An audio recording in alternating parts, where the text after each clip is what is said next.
Hi all, so now we will be solving CDP। ठीक है, अब हम CDP का क्वेश्चन पेपर सॉल्व करेंगे। ये डेट है आपकी 25 जैन 2023, लेवल 2 वालों के लिए है। So let's get started. Which of the following is not included in physical development? जो शारीरिक विकास होता है उसमें क्या इंक्लूडेड नहीं है? Changes in body size and proportion, functioning of body system, perceptual and motor capacities, changes in emotional communication. शारीरिक आकार और अनुपात में बदलाव, शारीरिक प्रणाली का कार्य, प्रबोधिक और गतिक कौशल, संवेगात्मक संप्रेषण में बदलाव। तो ऑब्वियसली यहाँ पे जो इमोशनल कम्युनिकेशन है वो आपका कभी भी फिजिकल डेवलपमेंट से रिलेटेड नहीं होगा। जो डेवलपमेंट है उसमें एक तो फिजिकल डेवलपमेंट होता है, एक होता है आपका कॉग्निटिव डेवलपमेंट जिसे हम बोलते हैं संज्ञानात्मक विकास, एक होता है आपका सोशल डेवलपमेंट और फोर्थ होता है आपका इमोशनल डेवलपमेंट। ये चारों ही जो विकास होते हैं ये एक दूसरे से परस्पर संबंधित होते हैं। They all are interrelated to each other. और अगर एक भी विकास आपका अवरुद्ध होता है इसमें से तो तीनों जो हैं उन पे फर्क पड़ता है। अगर आप फिजिकली फिट नहीं है तो आपका मानसिक विकास उतना सुदृढ़ नहीं होगा, उतना आपका मेंटल डेवलपमेंट नहीं स्ट्रांग हो पाएगा, जिसकी वजह से आपके इमोशंस पे फर्क पड़ेगा और सारी चीज़ें आपके अफेक्ट होती हैं। फिजिकल डेवलपमेंट में क्या होता है, बॉडी साइज बढ़ती है, छोटा बच्चा होता है, फिर धीरे धीरे हाइट बढ़ती है, मसल्स ग्रोथ करती है, बोन्स ग्रोथ करती हैं, प्रपोर्शन बढ़ता है। पहले बोन्स की संख्या ज़्यादा होती है, 270 होती है, फिर 206 हो जाती है। फंक्शनिंग ऑफ बॉडी सिस्टम, पहले जो है हम किसी भी टॉय को पकड़ने के लिए, कोई भी काम करने के लिए पूरे जो छोटे होते हैं पूरी बॉडी हमारी काम करती है, लेकिन जैसे जैसे हम बड़े होने लगते हैं हम बेड पे बैठे बैठे ही स्विच ऑन कर लेते हैं, बेड पे बैठे बैठे ही कबर्ड खोल लेते हैं। परसेप्चुअल एंड मोटर कैपेसिटीज, जो मोटर कैपेसिटीज होती है वो आपका गत्यात्मक कौशल होता है। मोटर कैपेसिटीज दो होती है, एक होता है आपका ग्रॉस मोटर स्किल और एक होता है आपका फाइन मोटर स्किल। ठीक है, यानी कि सूक्ष्म गत्यात्मक कौशल और स्थूल गत्यात्मक कौशल, जैसे दौड़ना, चलना फिरना, धागे में सुई पिरोना, और आपके जितने भी छोटे काम होते हैं, पेंटिंग करना, मैथमेटिकल कैलकुलेशंस करना, perceptual.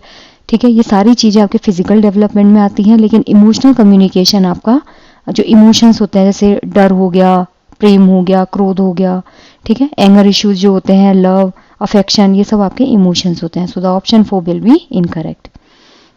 The course of development of children, बच्चों के जो विकास का क्रम होता है वो जन्म के समय फिक्स होता है। Can be altered with appropriate support from the environment, पर्यावरण से उचित सहायता के साथ बदला जा सकता है। Is uniform and follows the same places across culture, एक समान है और सभी संस्कृतियों में विकास की गति समान रहती है। Is totally unpredictable since it is disorderly, completely unpredictable होता है क्योंकि ये अव्यवस्थित है। तो यहाँ पे जो आपका करेक्ट आंसर होगा दैट इज ऑप्शन नंबर 2। जो विकास होता है ना वो पर्यावरण और वातावरण, ठीक है, यानी कि आपका जो एनवायरनमेंट होता है वो, और जेनेटिक्स यानी कि हेरेडिटी, अनुवांशिकता, वातावरण का गुणज होता है। ठीक है, ये वुडबर्ट ने बोला था कि that development is totally related with environment into heredity. Clear, ये बर्थ के टाइम फिक्स होता है नहीं, विकास जो है वो हमेशा आपका फ्लक्चुएटिंग होता है।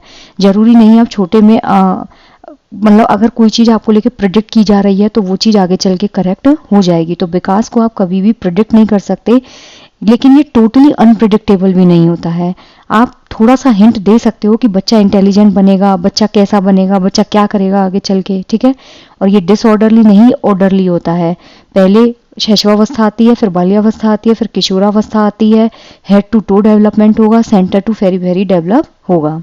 ठीक है, तो ये बिल्कुल ही गलत है, यहाँ पे ये गलत है। This can be altered with appropriate support from the environment, जरूरी नहीं कि मान लीजिए कोई बच्चा है, पहले उसके घर का एनवायरनमेंट अगर सही नहीं है, मान लीजिए उसको पढ़ने का एनवायरनमेंट नहीं मिल रहा है, उसकी ग्रोथ प्रॉपर नहीं हो पा रही है, कुछ चीज़ों को वो लर्न नहीं कर पा रहा है, लेकिन धीरे धीरे जैसे जैसे वो बड़ा होने लगता है हो सकता है उसके घर का एनवायरनमेंट चेंज होने लगे, या फिर वो कुछ ऐसे लोगों की कंपनी में आए जिससे उसकी ग्रोथ धीरे धीरे बढ़ती जाए, उसका डेवलपमेंट होता जाए। तो एनवायरनमेंट जो है वो उसको अफेक्ट करता है और उसे बदला जा सकता है। यूनिफॉर्म होता है, follows the same place across culture, uniform होता है, ये बात सही है कि विकास एक समान होता है, लेकिन दर जो होती है वो सभी जगह अलग अलग होती है। ठीक है, संस्कृति सबकी अलग अलग होती है, हर बच्चा एक अलग कल्चर बैकग्राउंड से आता है, तो उस केस में क्या होता है हर बच्चा अपने तरीके से विकास को अडेप्ट करता है। So the option 2 will be correct. An important primary agency of socialisation, ये क्वेश्चन सीटेड बहुत बार पूछा है, बिल्कुल इंपॉर्टेंट, मतलब इसको रट के जाइएगा। बच्चे का जो समाजीकरण होता है उसमें सबसे पहला जो एजेंसी होती है दैट इज योर फैमिली, ठीक है। बच्चे के माता पिता, बच्चे के रिलेटिव, बच्चे की फैमिली जो है वो पहली एजेंसी होती है। लाइब्रेरी, स्कूल और गवर्नमेंट, मीडिया, ये सब क्या होते हैं आपके सेकेंडरी एजेंसी होती है, ठीक है। उसके दोस्त हो गए, लाइब्रेरी हो गई, स्कूल हो गई, गवर्नमेंट हो गई, मीडिया हो गई, आप किसी को फॉलो करने लगते हैं, ये सब आपकी सेकेंडरी सोशलाइजेशन एजेंसीज होती हैं। So the option 3 will be correct. Next है question number 4, children in which stage can reason hypothetically and develop concern about social issues. पहली बात तो जब बच्चा सोशल इश्यूज के बारे में बात कर रहा है, ठीक है, तो उसका मेच्योरिटी लेवल बहुत हाई होगा। बच्चा चीज़ों को अपने दिमाग में सोच पा रहा है, उसके लिए बच्चे की एज ज़्यादा होनी चाहिए। दूसरा हाइपोथेटिकली, यानी कि बच्चा निगमनात्मक तर्क कर रहा है, पहले चीज़ों को वो देख रहा है, चीज़ों को समझ रहा है, देन वो उस चीज़ को एक्सप्लेन कर रहा है, तो वो अपने दिमाग में चीज़ों को कैलकुलेट करने लगता है। हाइपोथेटिकल वर्ड जहाँ भी आ जाएगा ना, हाइपोथेटिकल डिडक्टिव थिंकिंग, ये जो मेन फीचर होता है that is your formal operational stage. ये चारों जो स्टेज हैं वो किसने दी थी? जीन पियाजे ने। ये विकास की चारों स्टेजेस हैं।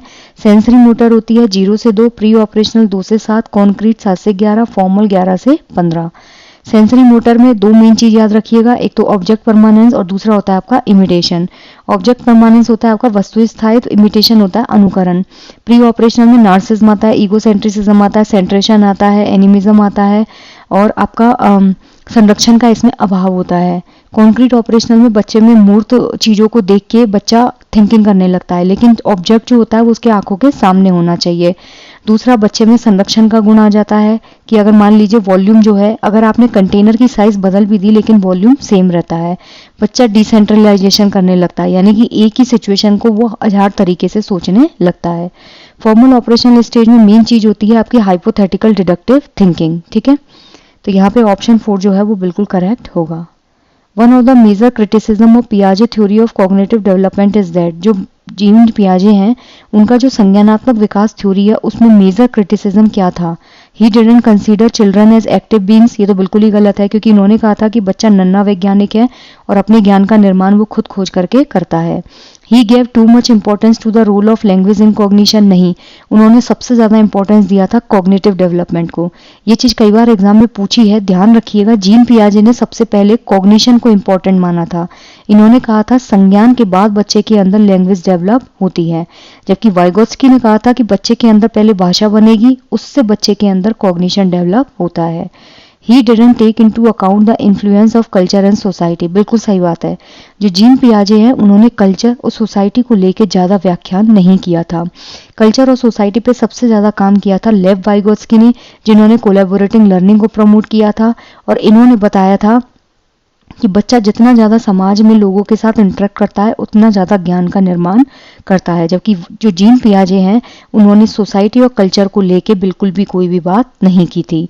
ही laid too much emphasis on use of reward and punishment. नहीं, उन्होंने रिवॉर्ड और पनिशमेंट को लेकर कुछ नहीं बोला था। ये बात जो है BF स्किनर ने सबसे ज़्यादा रिवॉर्ड और पनिशमेंट पे काम किया था, जो कि एक व्यवहारवादी थे। तो यहाँ पे क्या होगा? Option 3 will be correct.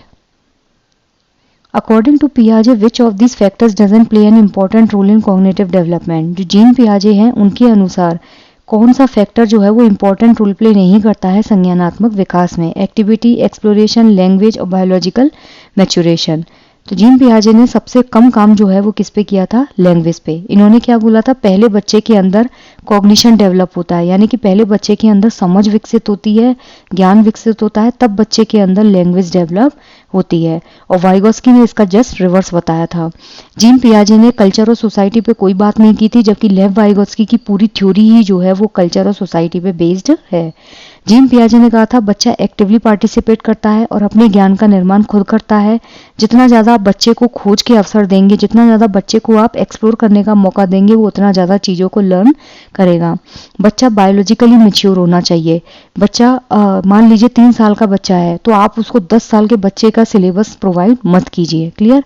तो यहाँ पे ऑप्शन 3 जो है वो बिल्कुल इनकरेक्ट होगा। The stage 5 social contract orientation of post-conventional morality as given by the Lawrence Kohlberg is marked by the relief that। पहली बात तो जो लॉरेंस कोलबर्ग है उनकी थ्योरी का नाम क्या है? मोरल डेवलपमेंट थ्योरी, नैतिक विकास का सिद्धांत। इन्होंने हिंज की थ्योरी दी थी। हिंज अपनी वाइफ को बचाने के लिए दुकान में चोरी करते हैं और बच्चों को ग्रुप्स में डिवाइड किया, ये जानने के लिए कि कौन उनके फेवर में बोलता है और कौन उनके अगेंस्ट में बोलता है।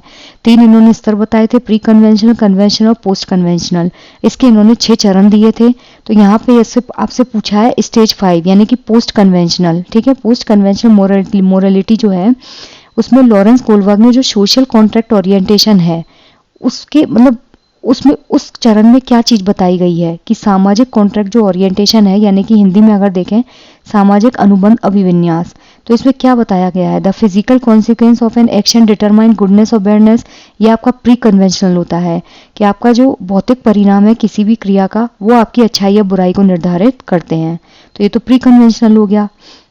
नियमों का पालन करने के बदले में किसी भी प्रकार का लाभ मिलना चाहिए, यह आपका प्री कन्वेंशनल होता है, जहां पे आप टिट फॉर टैट करते हो। अगर सामने वाला आपके लिए अच्छा कर रहा है तो आप भी उसके लिए अच्छा करोगे।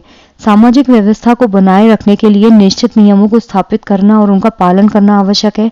यह आपका कन्वेंशनल स्तर होता है जिसमें हम पढ़ते हैं कानून व्यवस्था का पालन, जो आपका 4th चरण होता है। नैतिक निर्णय स्वयं चुने हुए नैतिक सिद्धांतों के संदर्भ में किए जाने चाहिए।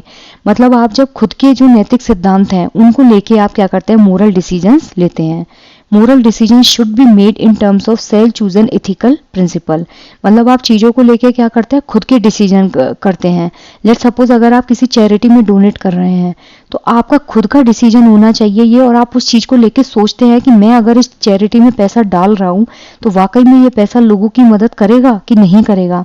तो ये चीज जो होती है वो आपकी सोशल कॉन्ट्रैक्ट ओरिएंटेशन में आती है। Option 4 will be correct. Next है question number 8। The idea that children should be guided and assisted in their learning as per the culture context has been proposed by। जहां पे भी आपको culture context दिखेगा ना वो हमेशा लेव वाइगोस्की की थ्योरी होगी। और यहाँ पे बोला क्या है कि बच्चा जो है वो सांस्कृतिक संदर्भ के अनुसार सहायता और मार्गदर्शन आप बच्चे को दे रहे हैं। यानी कि बच्चे को जब आप शुरुआती मदद देते हैं, देगा कौन, MKO, ठीक है, मोर नॉलेजेबल अदर। तो जब बच्चा अपने से ज़्यादा नॉलेजेबल बंदे के साथ अपने ओरिजिनल डेवलपमेंट तक पहुंचता है, जहां तक बच्चा किसी दूसरे की मदद से पहुंच पाता है, वो लर्निंग गैप होता है आपका ZPD। और ये थ्योरी दी थी आपकी लेव वाइगोस्की ने। यह विचार कि बच्चों के सीखने में उनका जो सांस्कृतिक संदर्भ है उसके अनुसार उसकी सहायता और मार्गदर्शन देना चाहिए, ये किसने दिया था, लेव वाइगोस्की। क्यों, क्योंकि उन्होंने कहा था, जस्ट अ सेकंड गाइस,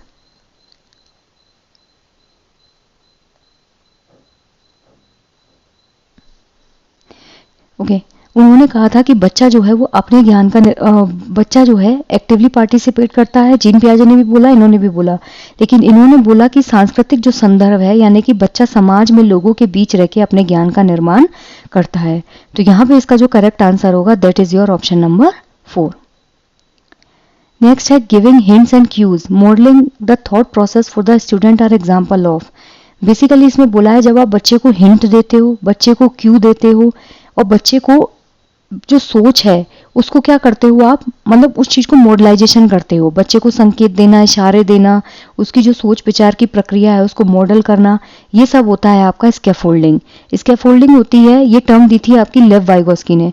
उन्होंने क्या बोला था, जब आप बच्चे को शुरुआती मदद देते हो, मान लीजिए बच्चा यही क्वेश्चन है, इसको मान लीजिए कोई बच्चा नहीं कर पा रहा है।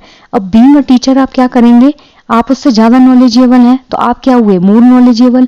तो आप उस बच्चे को क्या करेंगे, यहाँ पे शुरुआती मदद देंगे, लेकिन आप उस क्वेश्चन का डायरेक्ट उसको आंसर नहीं बता देना, उसको छोटे छोटे से क्लू देने हैं कि ये थ्योरी जो है वाइगोस्की ने दी थी, उन्होंने ऐसे किया था। तो उससे क्या करता है बच्चा यहाँ इस आंसर तक पहुंच जाता है। That is called your ZPD। तो यहाँ पे क्या बोला है, संकेत और इशारे देना, ये शुरुआती मदद है। सोच विचार की प्रक्रियाओं का मॉडलाइजेशन करना, ये होता है आपका इसके folding. So the option 4 will be correct. In a progressive classroom, progressive classroom हो सके तो बहुत अच्छे से पढ़ के जाइएगा, सीटेट ये क्वेश्चन पूछता ही पूछता है कि जो प्रगतिशील कक्षा होती है उसमें बच्चे एंगेज रहते हैं पर्पसफुल एक्टिविटी में जो कि उनके पोटेंशियल को रियलाइज करती है, मतलब अपने पोटेंशियल के हिसाब से बच्चे एक्टिविटीज में इन्वॉल्व होते हैं। Teacher is at the centre of all the teaching learning activities, बिल्कुल गलत बात है, क्योंकि प्रोग्रेसिव क्लासरूम में हमेशा बच्चा सेंटर में होता है, टीचर सेंटर में नहीं होता है। Text book is the only source of learning, नहीं, बच्चा जो है उसके सोर्स ऑफ लर्निंग बहुत सारे होते हैं। बच्चा फील्ड में जाके सीख सकता है, बच्चा स्कूल के बाहर से सीख सकता है, केवल टेक्स्ट बुक जो है वो लर्निंग सोर्स नहीं होता है। Exams are at centre of the all teaching learning, नहीं, जो सभी सीखने सिखाने का जो केंद्र है वो परीक्षाएं नहीं होती हैं कि बच्चा सीखेगा तो सिर्फ एग्जाम से सीखेगा, नहीं। तो यहाँ पे क्या होता है, बच्चा अपने पोटेंशियल के हिसाब से मतलब जितनी भी एक्टिविटीज़ हैं उनमें अपने आप को इन्वॉल्व करता है। So the option 1 is correct. Progressive classroom का मतलब ही यही है कि बच्चा को आप सेंटर में रखो, बच्चे को आप एक्टिवली पार्टिसिपेट करवाओ, उसको जहां ज़रूरत हो थोड़ी सी हेल्प प्रोवाइड करो, बच्चा अपने ज्ञान का निर्माण खुद डिस्कवर करके करता है, ठीक है। So the option 1 will be correct. Individuals with are able to distinguish between specific pitch, tone and rhythm that other may miss, ये है आपका हार्वर्ड गार्डनर की थ्योरी से क्वेश्चन। उन्होंने थ्योरी कौन सी दी थी आपकी, मल्टीपल इंटेलिजेंस यानी कि बहुबुद्धि सिद्धांत, ठीक है। दूसरा इन्होंने बुद्धि के 8 प्रकार बताए थे। इन्होंने बोला था हर बुद्धि हर इंसान में प्रेजेंट होती है, लेकिन कोई इंटेलिजेंस एक ऐसा होता है जो उसमें डोमिनेंट होता है। तो यहाँ पे आपसे पूछा है कि कौन सी बुद्धि वाले व्यक्ति विशिष्ट स्वर, लय और ताल के बीच अंतर करने में सक्षम होते हैं। ऑब्वियसली ये कौन होंगे, जितने भी आपके म्यूजिशियन, सिंगर, बैंड वाले होते हैं, जिसे पहचानने में अन्य चूक जाते हैं। अब हम लोग सिंगिंग नहीं कर पाते तो हमें नहीं पता कि कितनी नोट लेनी है, क्या करना है, कैसे गाना है, क्लियर। तर्क गणितीय बुद्धि वाले जो होते हैं ये मैथमेटिशियंस होते हैं, लॉजिको मैथमेटिकल इंटेलिजेंस, तो ये तो होगा नहीं। बॉडीली काइनेस्थेटिक इंटेलिजेंस होता है जितने भी आपके डांसर्स होते हैं, ठीक है, यानी कि जिनमें शरीर गति संवेदनात्मक बुद्धि, जो एथलेटिक होते हैं या फिर जितने भी धावक होते हैं आपके, जिसमें आपकी बॉडी जो है वो एक्टिवली पार्टिसिपेट करती है। इंट्रापर्सनल जो होता है, इंटरपर्सनल, इसमें आप क्या करते हो, दूसरे को रीड करने की कोशिश करते हो कि सामने वाले का क्या इंटरेस्ट है, सामने वाले का क्या बिलीफ है। तो ये सारे क्या होता है आपके इंटरपर्सनल। एक होता है इंट्रापर्सनल जिसमें हम खुद को रीड करने की कोशिश करते हैं। फोर्थ है आपका म्यूजिकल इंटेलिजेंस, तो यही आपका करेक्ट आंसर होगा, ठीक है। लेव वाइगोस्की के अनुसार जो भाषा होती है वो कॉग्निटिव डेवलपमेंट को इन्फ्लुएंस नहीं करती, बिल्कुल गलत बात है, क्योंकि इन्होंने बोला था कि भाषा जो है वो कॉग्निटिव डेवलपमेंट को इन्फ्लुएंस करती है। This is critical for cognitive development, hinders cognitive development, नहीं, ये संज्ञानात्मक विकास में बाधा नहीं डालती। लेग्स बिहाइंड कॉग्निटिव डेवलपमेंट, जो संज्ञानात्मक विकास है उसमें पीछे रहती है। तो इसका जो करेक्ट आंसर होगा कि ये क्रिटिकल होती है कॉग्निटिव डेवलपमेंट के लिए, यानी कि बच्चे का जो संज्ञानात्मक विकास है उसमें भाषा एक इंपॉर्टेंट रोल प्ले करती है। मैं वापस बोल रही हूँ, लेव वाइगोत्स्की ने कहा था कि भाषा जो है वो बच्चे के संज्ञानात्मक विकास में एक क्रूशियल रोल या एक इंपॉर्टेंट रोल प्ले करती है। जबकि अगर जीन पियाजे के अकॉर्डिंग पूछा जाए तो जो संज्ञानात्मक विकास है वो बच्चे की लैंग्वेज डेवलपमेंट में क्रूशियल रोल प्ले करता है। ये है आपका वाइगोत्स्की, ठीक है, और ये है आपका पियाजे। तो यहाँ पे क्या होगा आपका option number 2 will be correct. Next है क्वेश्चन नंबर 13। असर्शन है, it is important for middle school teacher to enable the students to look at the portrayal of gender stereotype in the media critically because media is an important socialisation agency. ये बहुत ज़रूरी है कि जो middle school teacher है यानी कि 9th और 10th क्लास के बच्चों को जो पढ़ाने वाले टीचर्स हैं वो स्टूडेंट्स को इस लायक बनाएं कि वो जेंडर स्टीरियोटाइप का जो पोर्ट्रेल है, मतलब किस तरीके से वो दिखाया जा रहा है, मेल को किस तरह से दिखाया जा रहा है, फीमेल्स को किस तरह से दिखाया जा रहा है मीडिया में, उस चीज़ को वो बहुत सेंसिबल तरीके से और मतलब चीज़ों को अंडरस्टैंड करके देखें, क्योंकि मीडिया जो है वो एक इम्पॉर्टेंट सोशलाइजेशन एजेंसी होती है। माध्यमिक स्कूल के जो टीचर हैं उनके लिए जरूरी है कि मीडिया में जेंडर रूढ़िवादिता के चित्रण को आलोचनात्मक रूप से देखने के लिए छात्रों को सक्षम करें, क्योंकि मीडिया कई बार जो इस तरीके से चीजें दिखाती है कि लड़का है ये कर सकता है, लड़की है ये कर सकती है, लड़का ये नहीं करेगा, लड़की ये नहीं करेगी। तो आलोचनात्मक रूप से देखने का मतलब होता है कि आप इस चीज को क्रिटिसाइज कर सकें कि भाई ये चीज गलत है, क्योंकि मीडिया जो है वो सोशलाइजेशन की एक महत्वपूर्ण संस्था है। ये बात बिल्कुल सही है, याद रखिएगा। प्राइमरी एजेंसी जो होती है बच्चे की सोशलाइजेशन की वो हमेशा फैमिली होगी और रिलेटिव्स होंगे, लेकिन जो सेकेंडरी एजेंसी होती है उसमें मीडिया, स्कूल, लाइब्रेरी, फ्रेंड्स ये सब आते हैं। तो यहाँ पे इसका जो करेक्ट आंसर है वो क्या होगा, ए और आर दोनों ही सही हैं और आर जो है वो ए को करेक्टली डिफाइन करता है, क्योंकि 9th और 10th क्लास के जो टीचर्स हैं बच्चे भी उस एज में बड़े हो जाते हैं, तो ये उनकी मोरल ड्यूटी होती है कि बच्चे को यहाँ से आप जेंडर इक्विटी के बारे में बता सकें। So option 1 is correct. Which of the following statement about assessment of children is not correct. बच्चे का जो आकलन है उसके बारे में कौन सा कथन सही नहीं है. Assessment should help in assessing readiness level. आकलन से बच्चों की तैयारी को परखने में मदद मिलती है. Assessment should help in generating anxiety and fear. आकलन से बच्चों में चिंता और भय पैदा करने में मदद मिलती है. ये बिल्कुल ही गलत है. Assessment should be carried out using a variety of means. जो मूल्यांकन होता है वो विभिन्न साधनों का उपयोग करके किया जाना चाहिए. Assessment should include peer and self assessment. जो मूल्यांकन है उसमें सहकर्मी और स्वयं मूल्यांकन शामिल होना चाहिए. लेकिन यहाँ पे ऑप्शन 2 जो है वो बिल्कुल ही गलत है. आकलन से बच्चे की तैयारी आप परख सकते हैं, क्योंकि जो फॉर्मेटिव असेसमेंट होता है और समेटिव असेसमेंट होता है, इसमें क्या करते हैं हम बच्चे को टाइम टाइम पे फीडबैक देते हैं. पूरे साल चलता है ये प्रोसेस. इसमें बच्चा अपने आप को इम्प्रूव कर सकता है. तो आपको पता चलता है कि बच्चे की प्रिपरेशन कितनी है. बच्चे में एंजाइटी और भय खत्म करने के लिए ही फॉर्मेटिव असेसमेंट लिया जाता है. क्लियर. मूल्यांकन विभिन्न साधनों का उपयोग करके किया जाना चाहिए. जरूरी नहीं है आप हमेशा पेन पेपर टेस्ट लें. आप क्रिएटिविटी टेस्ट कर सकते हैं. आप रंगोली कंपटीशन, म्यूजिक कंपटीशन, बहुत सारी चीज़ें, वोकेशनल असेसमेंट, बहुत ऐसा टाइप के टेस्ट होते हैं. मूल्यांकन में सहकर्मियों स्वयं मूल्यांकन शामिल होना चाहिए. बिल्कुल सही बात है कि एक बच्चा दूसरे बच्चे को टेस्ट करेगा या फिर खुद का ही जब आप असेसमेंट करते हैं, that is also very important part of formative assessment. तो ऑप्शन 2 यहाँ पे गलत होगा. How is assessment link to learning. जो आकलन होता है वो बच्चे के अधिगम से कैसे जुड़ा हुआ होता है. There is no link between assessment and learning. बच्चे के आकलन में और लर्निंग में कोई भी लिंक नहीं है. गलत. बच्चे की जो लर्निंग होती है वो असेसमेंट से ही जुड़ी हुई होती है. Assessment should take place at the end of learning. नहीं, वो होता है आपका समेटिव असेसमेंट, जिसमें बच्चे को फेल या पास किया जाता है या फिर बच्चे को ग्रेड दी जाती है. Assessment should be an integral part of learning. बिल्कुल सही बात है कि जो आकलन होता है वो बच्चे के अधिगम का एक एकीकृत पार्ट होता है, यानी कि इंटीग्रल पार्ट होता है. Learning should be directed towards assessment. नहीं, बच्चे का जो अधिगम होता है वो कभी भी आकलन की तरफ मुड़ा हुआ नहीं होना चाहिए, बल्कि बच्चे का जो अधिगम है वो उसके आकलन, मतलब जब बच्चा चीज़ों को लर्न कर रहा है, बच्चा चीज़ों को सीख रहा है, तभी आप बच्चे का बीच बीच में आकलन करते रहिए और उसको फीडबैक प्रोवाइड करते रहिए. सो the option 3 will be correct.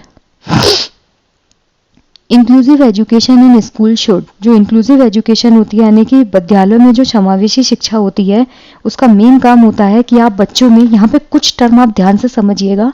अगर यहाँ कहीं भी आपको सेग्रीगेशन दिखे, ठीक है, या क्लासिफिकेशन दिखे या आइडेंटिफिकेशन दिखे, ये सारी चीजें यहाँ पे नेगेटिव होती हैं. आप एक ही प्लेटफॉर्म पर सारे बच्चों को इंक्लूड करके एक जैसी एजुकेशन देंगे.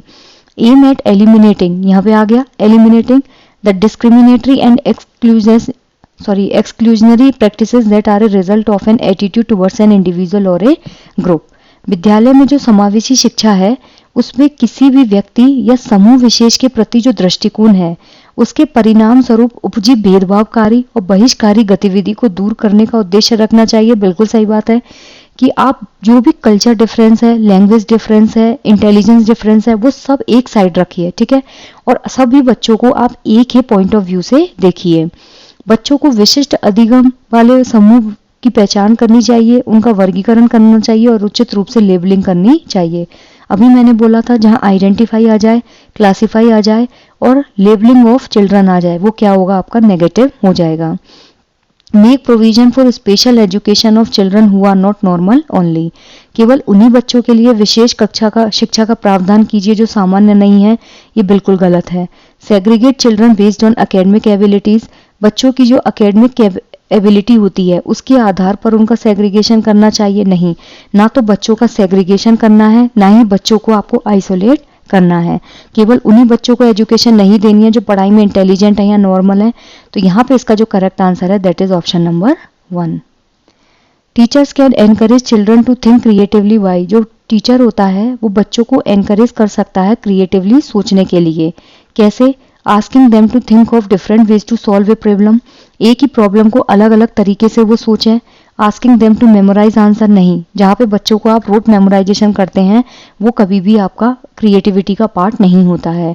Asking recall based question, recall based question होते हैं आपके जहाँ पे आप चीज़ों को रट के जाते हैं, जैसे आपके वन लाइनर्स हो गए, MCQs हो गए, मैच ऑफ द फॉलोइंग हो गया, ये सारे आपके क्या होते हैं, रटे रटाए आंसर होते हैं।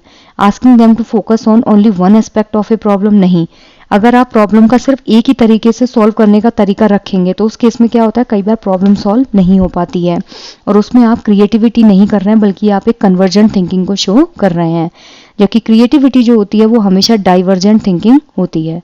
तो यहाँ क्या होगा, आप किसी भी एक प्रॉब्लम को सॉल्व करने के लिए अलग अलग तरीके के बारे में सोचिए।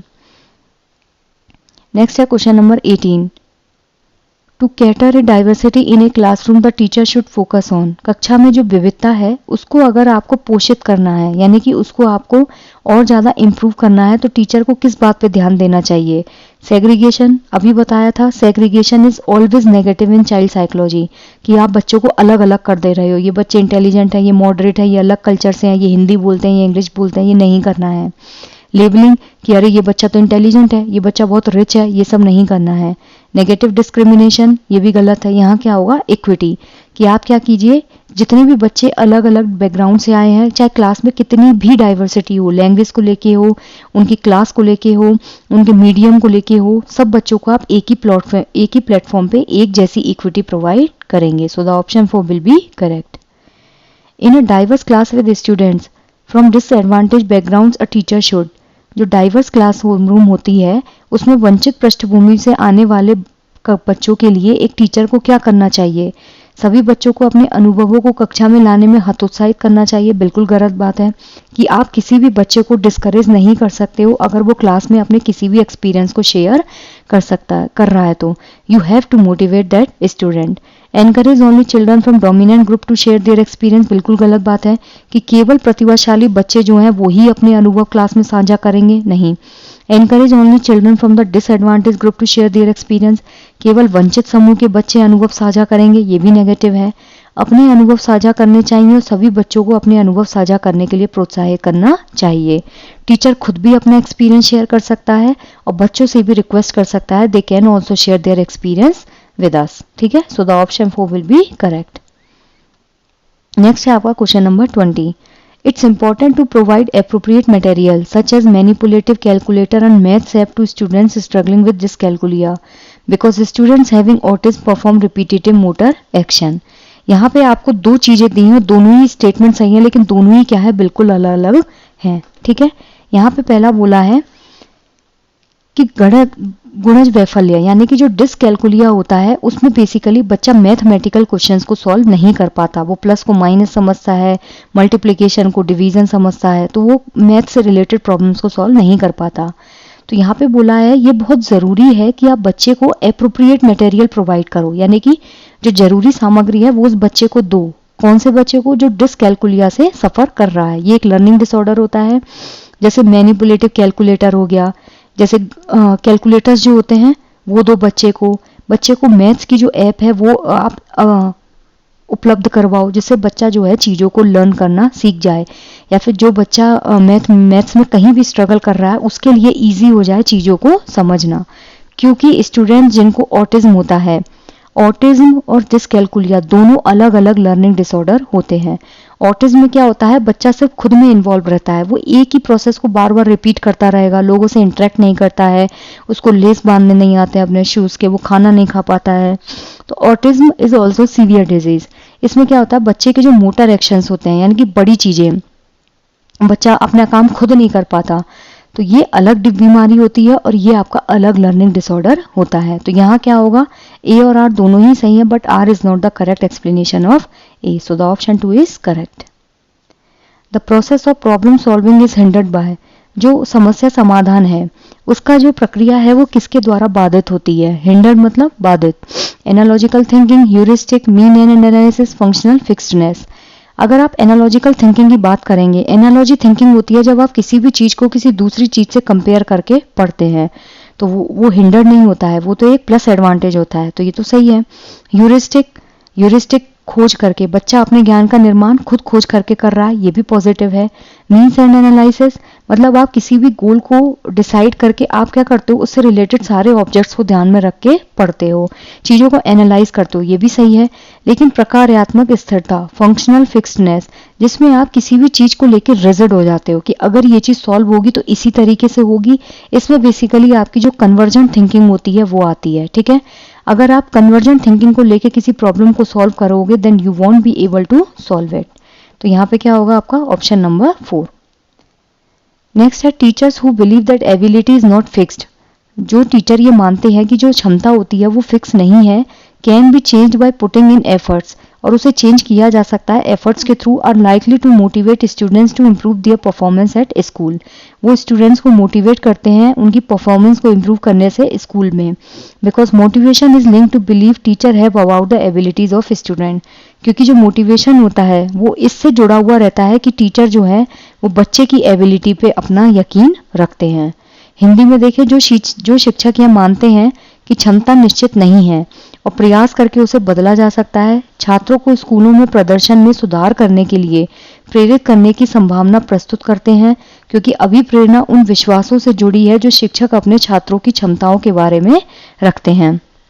तो यहाँ पे आपसे पूछा है कि ए और आर दोनों सही हैं, आर ए को सही से एक्सप्लेन करता है, ए और आर दोनों सही हैं, आर ए की सही व्याख्या नहीं है, ए सही है आर गलत है, ए और आर दोनों गलत है।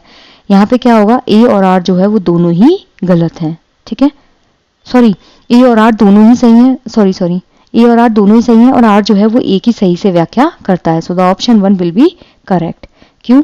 क्योंकि जो टीचर ये मानता है कि कैपेबिलिटी कभी भी फिक्स्ड नहीं होती है, हर बच्चे की कैपेबिलिटी फ्लक्चुएट होती है, और जब आप एफर्ट्स डालते हो you can change the result. बच्चे जो है वो स्कूल में अपने प्रदर्शन में सुधार करने के लिए मोटिवेट होते हैं, क्योंकि मोटिवेशन उसी बिलीफ से जुड़ा रहता है जो टीचर अपने बच्चे के बारे में रखता है। मान लीजिए कोई टीचर अगर किसी बच्चे को मोटिवेट करके ये बोलता है कि धीरे धीरे सब हो जाएगा या फिर यू कैन इम्प्रूव इट, तो ये लाइन अपने आप में बच्चे को मोटिवेट करने के लिए इनफ होती है। Which of the following statement doesn't support a belief in socio-constructivist perspective of learning? इनमें से कौन सा स्टेटमेंट जो है वो सीखने का जो सामाजिक रचनात्मक परिप्रेक्ष्य है उसका समर्थन नहीं करता है। Children's interaction with their peers are an important source of cognitive development. बिल्कुल सही बात है कि बच्चा जितना ज़्यादा अपने साथी के साथ बातचीत करता है उतना ज़्यादा उसका संज्ञानात्मक विकास होता है। ठीक है, और लेव वाइगोस्की ने तो कोलैबोरेटिव लर्निंग को प्रमोट भी किया है। बच्चे अपने कार्य के माध्यम से ज्ञान प्राप्त करते हैं। Children acquire knowledge through their action. जैसे जैसे बच्चा लर्न करता है, डिस्कवर करता है, चीज़ों को सीखता है, तो जब खुद करके सीखेगा तो इफेक्टिव लर्निंग होती है।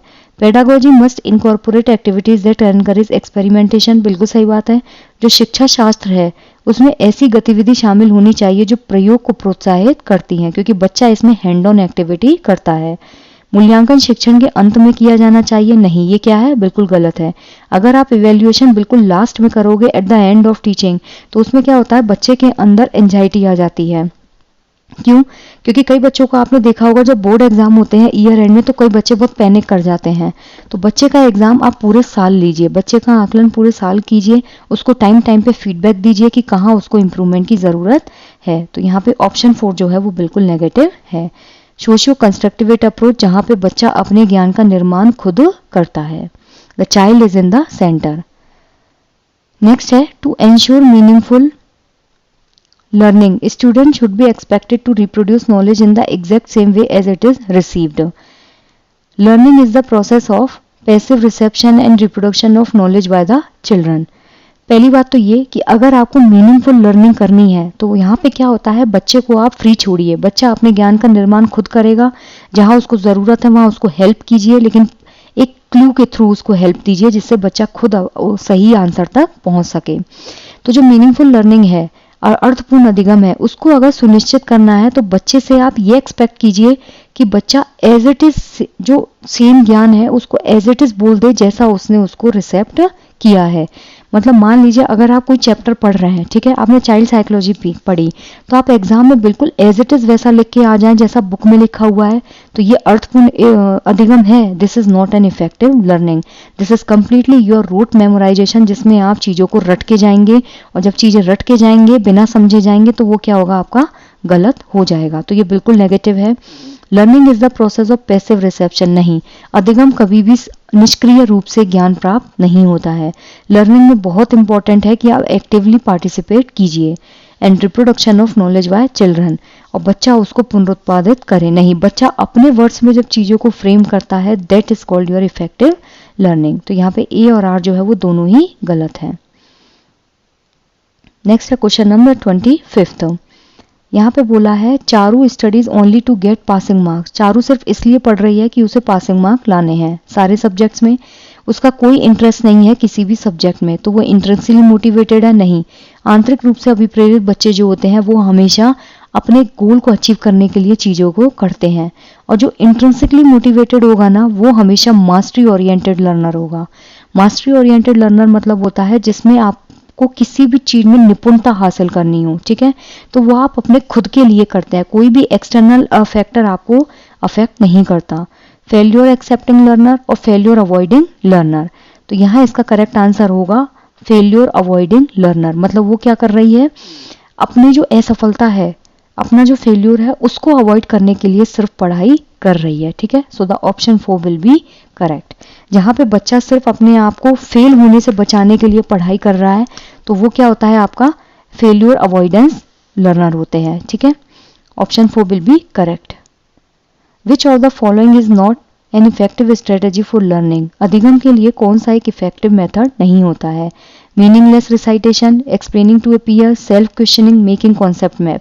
तो कौन सी रणनीति जो है वो अधिगम की प्रभावी रणनीति नहीं है। अर्थहीन अनुवाचन, तो ऑब्वियसली ये तो नेगेटिव हो ही गया अपने आप में। जब आप मीनिंगफुल लर्निंग कर ही नहीं रहे हो, आप क्लास में आए, डेमो दिया, बच्चे ने सुना, बच्चा पैसे बैठा है, बस रट लिया उसने, तो ये होता है आपका अर्थहीन रिसाइटेशन। अपने किसी साथी को समझाना, ये एक्टिव रिसाइटेशन मतलब एक्टिव लर्निंग होती है, जहाँ पे एक बच्चा दूसरे बच्चे को समझा रहा है। खुद से प्रश्न करना एक्टिव पार्टिसिपेशन होता है, जब आप खुद से क्वेश्चन पूछते हो कि ये चीज़ हो रही है तो क्यों हो रही है। कॉन्सेप्ट मैपिंग, जहाँ पे आप फ्लो चार्ट के जरिए, टेबल के जरिए चीज़ों को समझते हो, ठीक है, तो ये यहाँ पे होगा आपका option number 1 negative. In a middle school classroom emphasis should be on creating an environment. जो मिडिल स्कूल होता है यानी कि 9th और 10th क्लास के जो बच्चे होते हैं, वहाँ पे जो क्लासरूम होता है, तो कक्षा जो है उसमें किस प्रकार का वातावरण बनाने पर जोर देना चाहिए। कॉपरेशन एंड कोलैबोरेशन, कंपटीशन और individualism, drill and rote memorisation, fear and stress. पहली बात तो मिडिल क्लास के बच्चे हैं यानी कि 9th और 10th क्लास के बच्चे हैं, इन बच्चों के लिए आप कॉपरेशन और कोलैबोरेशन, बिल्कुल सही बात है कि जहाँ पे एक बच्चा दूसरे बच्चे को कॉपरेट कर रहा है, एक बच्चा दूसरे बच्चे को समझा के आगे बढ़ रहा है, मतलब एक दूसरे को वो सपोर्ट कर रहे हैं। कंपटीशन और इंडिविजुअलिज्म नेगेटिव होता है, जहाँ पे बच्चे के अंदर प्रतिस्पर्धा आ जाएगी यानी कि कंपटीशन की भावना आ जाएगी, तो वो क्या होता है, नेगेटिव होगा। ड्रिल और रूट मेमोराइजेशन, बार बार प्रैक्टिस करवाइए और चीज़ों को रटाइए, तो ये गलत है। फियर एंड स्ट्रेस, बच्चे को एंजाइटी नहीं देनी है, तो यहाँ पे ऑप्शन 1 जो है वो बिल्कुल करेक्ट होगा। नेक्स्ट है question number 28। Contemporary policies of education such as new education policy 2020 propose that learning should be. जो नई शिक्षा नीति है 2020, उसमें जो समकालीन नीतियां हैं वो सीखने के किस शिक्षा शास्त्र को प्रभावित करती है। टीचर सेंटर्ड, एक्सपीरियंशियल, बिहेवियरिस्ट और टेक्स्ट बुक सेंट्रिक। तो यहाँ पे अगर हम बात करें जो नई शिक्षा नीति है, न्यू एजुकेशन पॉलिसी, उसके अकॉर्डिंग टीचर सेंटर्ड अप्रोच होना चाहिए, नहीं। व्यवहारवादी अप्रोच होना चाहिए, नहीं। पाठ्यपुस्तक केंद्रित अप्रोच होनी चाहिए, नहीं। बल्कि बच्चा जितना ज़्यादा अनुभव लेगा, यानी कि बच्चा जितना ज़्यादा इंटरेक्ट करेगा लोगों से, चीज़ों को ग्रेस्प करेगा, उतना ज़्यादा वो अपने एक्सपीरियंस जो है उनको ऐड करता है, यानी कि लर्निंग को इम्प्रूव करता है। So the option 2 will be correct. Next है question number 29। What should be the sequence of introduction of new concept to children. यानी कि बच्चे की जो नई अवधारणाएं हैं उसके परिचय का क्रम क्या होना चाहिए। लेट सपोज आप बच्चे को कोई नया कॉन्सेप्ट पढ़ाना चाह रहे हैं या कोई नया चैप्टर पढ़ाना चाह रहे हैं, तो इस केस में आप किस तरीके से बच्चे को वो न्यू कॉन्सेप्ट पढ़ाएंगे। वैश्विक से स्थानीय, ग्लोबल टू लोकल, रिवर्स है। बच्चे को आप लोकल से ग्लोबल की तरफ लेके जाइए, बच्चे को पहले उसकी रियल लाइफ सिचुएशन दिखाइए, तब उसको आप अमूर्त की तरफ लेकर जाइए। एब्स्ट्रैक्ट टू कॉन्ट्रैक्ट बिल्कुल गलत है, कॉन्क्रीट, क्योंकि पहले बच्चे को मूर्त रूप से चीजें दिखाइए और फिर बच्चे को आप अमूर्त की तरफ लेके जाइए। मूर्त मतलब जो उसको सामने दिख रहा है, अमूर्त मतलब जो वो दिमाग में सोच सके। Application based to conceptual understanding, पहले बच्चे को आप कंसेप्ट समझाइए, तब बच्चे को आप एप्लीकेशन की तरफ लेकर जाइए। फेमिलियर टू अनफेमिलियर, बिल्कुल सही बात है। बच्चा पहले से अगर किसी चीज को जानता है तो वो हो गया फेमिलियर, जहां वो उस चीज से परिचित है। लेकिन हम क्या करते हैं, अब बच्चे को आप परिचित से अपरिचित की तरफ लेकर जा रहे हैं। ये गलत लिखा हुआ है हिंदी में, जबकि ये है परिचित से अपरिचित। सो the option 4 will be correct. एक बात याद रखिएगा, अगर क्वेश्चन हिंदी और इंग्लिश में हो तो इंग्लिश जो होती है वो हमेशा कंसिडरेबल होता है हर एग्जाम में, ठीक है। तो एक बार इंग्लिश की तरफ देख लीजिएगा। Meaningful learning of student at school is negatively influenced by and positively influenced by. अगर अर्थपूर्ण अधिगम जो होता है बच्चों का स्कूल में, वो नेगेटिवली किस चीज से इन्फ्लुएंस होगा और पॉजिटिवली किस चीज से इन्फ्लुएंस होता है। जो नेगेटिव इन्फ्लुएंशन होता है वो होगा आपका एक्सक्लूजनरी प्रैक्टिस, ठीक है, बहिष्करण प्रथा। और पॉजिटिवली इन्फ्लुएंस किससे होता है आपका, शिक्षार्थी केंद्रित शिक्षा शास्त्र। जहाँ पे आप बच्चे को सेंटर में रख रहे हैं तो वहाँ क्या होगा, बच्चा उस चीज को एक्टिवली पार्टिसिपेट करके, खुद से डिस्कवर करके, खुद उसको ब्रेनस्टॉर्म करके सीखता है। तो ये तो पॉजिटिव हो गया। एग्जाम ओरिएंटेड नहीं, एग्जाम ओरिएंटेड नहीं, लर्नर सेंटर्ड, लर्नर सेंटर्ड। लेकिन मीनिंगफुल लर्निंग नेगेटिवली इन्फ्लुएंस अगर हो रहा है तो एक्सक्लूजनरी प्रैक्टिस होनी चाहिए। मतलब जो चीज बच्चे को नेगेटिवली इन्फ्लुएंस करे उसको क्या करना चाहिए, बाहर निकाल देना चाहिए, ना कि उसको इंक्लूड करना चाहिए। तो यहाँ पे क्या होगा आपका option number 1। So I just hope guys कि आपको ये बहुत अच्छे से समझ में आया है। If you have any doubt then you can pin me in comment section. Thank you.